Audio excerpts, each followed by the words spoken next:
Hi hello నమస్తే అందరికీ. ఈరోజు నేనైతే వర్షం పడుతుందని బయట పిల్లలకి గులాబ్ జామ్ అయితే తయారు చేస్తున్నానండి.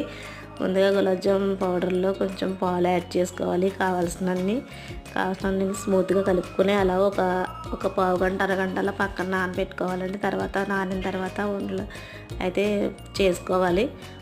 తర్వాత అవి అయితే డీప్ ఫ్రై చేసుకోవాలి. ముందుగానే పాకం అయితే నేను రెడీ చేసి పెట్టుకున్నానండి. అవి బాగా గోల్డెన్ కలర్లోకి వచ్చిన తర్వాత వాటిని తీసి వెంటనే పాకంలో అయితే వేసేయాలండి.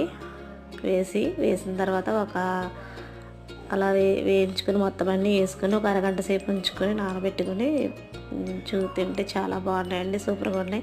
పిల్లలకైతే ఈరోజు సెలవు కారణంగా నేనైతే ఈ స్వీట్ అయితే చేసి పెట్టానండి. ఈ వీడియో కనుక మీకు నచ్చినట్టయితే లైక్ చేయండి, షేర్ చేయండి, సబ్స్క్రైబ్ చేయండి.